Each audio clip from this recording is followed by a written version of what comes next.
Upendra రైటిస్టా లెఫ్టిస్టా? Centrist.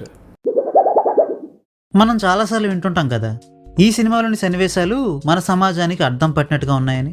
ఆ మాటకి 100% న్యాయం చేసి మన సమాజం ముందు అద్దం పెట్టేసి చూపించినట్టుగా ఉంటుంది ఈ యు-ఐ మూవీ. మరి అంత నిక్కజ్గా నిజాలు మాట్లాడేస్తే జనం తీసుకోగలరా అంటే, ఈరోజు నేను థియేటర్లో చూసిన రెస్పాన్స్ని బట్టి చెప్పాలంటే అది కొంచెం కష్టమనే చెప్పాలి. బేసిక్గా బానిస బ్రతుక్కి అలవాటు పడ్డ వాళ్ళకి అలా ఉండడం కరెక్ట్ కాదు అని చెప్తే నచ్చుతుందా? ఫస్ట్ ఆఫ్ ఆల్ వాళ్ళు బానిసగా ఉన్నారన్న విషయాన్నే వాళ్ళు ఒప్పుకోరు.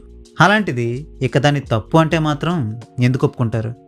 అంటే ఏంటి, ఇప్పుడు ఈ సినిమాని మేము నచ్చలేదంటే మేము బానిసలమని అర్థమా అని మీకు అనిపించవచ్చు. బట్ నా ఇంటెన్షన్ అది కాదు. క్రాఫ్ట్ పరంగా, రైటింగ్ పరంగా, డైరెక్షన్ పరంగా ఈ మూవీలో చాలా లోపాలు ఉన్నాయి. కానీ ఏ ఇంటెన్షన్తో ఈ మూవీని తీశారో, ఏం చెప్పాలని ఈ మూవీలో ట్రై చేశారో ఆ కోర్ కాన్సెప్ట్ని తప్పుపట్టామంటే మాత్రం మీరైనా నేనైనా ఏదో ఒక విషయానికి బానిసలమయ్యామనే అర్థం. ఆ విషయం తప్పు అని తెలిసి కూడా ఆ తప్పు మనకి నచ్చింది కాబట్టి దాన్ని సమర్థిస్తున్నామని అర్థం. జనరల్గా మెసేజ్ ఓరియంటెడ్ మూవీస్ని తీసేటప్పుడు ఒక తీరని సమస్యని తీసుకొని మనల్ని మనం సాటిస్ఫై చేసుకోవడం కోసం ఒక ఊహాజనితమైన, ప్రాక్టికల్గా పాసిబుల్ కాని సొల్యూషన్ని చూపించి ఆడియన్స్కి ఆనందం కలిగేలా చేయడం రివాజు. అండ్ అలాంటి ఒక సెల్ఫ్ సాటిస్ఫైయింగ్ సొల్యూషన్ని ఈ మూవీలో కూడా చూపించారు. అట్ ద సేమ్ టైం దానికి పూర్తి భిన్నంగా ఒక తీరని సమస్యని కళ్ళకు కట్టినట్టుగా, ఎటువంటి బ్యాస్జం లేకుండా నిజాయితీగా చూపించి, అంతే నిజాయితీగా ఆ సమస్యకి సొల్యూషనే లేదని కూడా చూపించారు. ఇంతకీ అలా ఒక తీరని సమస్యకి సొల్యూషన్ లేదని నిజం చెప్పడం తప్పవుతుందా, ఒప్పవుతుందా? దీనికి సమాధానం నేను మీకు చెప్పడం కంటే మీరే ఈ మూవీని చూసి అది తప్ప ఒప్ప అన్నది తేల్చుకోవడం బెటర్. ఇక ఈ మూవీలో నాకు నచ్చని విషయాల గురించి చెప్పాలంటే, బడ్జెట్ కన్స్టెంట్స్ అనుకోవాలో లేదా విఎఫ్ఎక్స్ చేసిన వాళ్ళ పనితీరు యొక్క గొప్పతనమో తెలియదు. కానీ ఈ మూవీకి చేసిన విఎఫ్ఎక్స్ కొన్ని చోట్ల బాగానే ఉన్నా కొన్ని చోట్ల మాత్రం చాలా దారుణంగా ఉంది.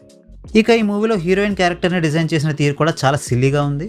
ఇన్ఫ్యాక్ట్ ఈ మూవీలోంచి ఆ క్యారెక్టర్ని తీసేసినా కూడా పెద్దగా డిఫరెన్స్ ఏమీ ఉండదనిపించింది. ఈ మూవీ ఫస్ట్ హాఫ్లో కొన్ని ఓవర్ ద టాప్ సీన్స్ ఉంటాయి, అవి మనల్ని గట్టిగానే ఇరిటేట్ అయ్యేలా చేస్తాయి. అయితే సెకండ్ హాఫ్కి వచ్చేసరికి మూవీలో అసలు పాయింట్ ఏంటో రివీల్ అవుతుంది కాబట్టి ఈ మూవీ ఫస్ట్ హాఫ్తో పోల్చుకుంటే సెకండ్ హాఫ్ బెటర్ అనిపిస్తుంది.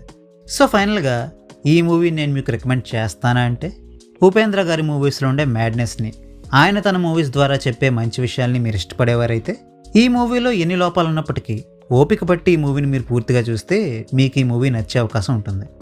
లేదు, ఆయన సినిమాలు మాకు ఎక్కువ అని మీకు అనిపిస్తే మాత్రం better skip this movie. So well, that's a wrap on this video. ఈ వీడియో మీకు నచ్చితే వీడియోని లైక్ చేయండి. మరిన్ని మూవీ రివ్యూస్ కోసం ఛానల్కి సబ్స్క్రైబ్ చేసుకోండి. We will meet you next video. Thanks for watching.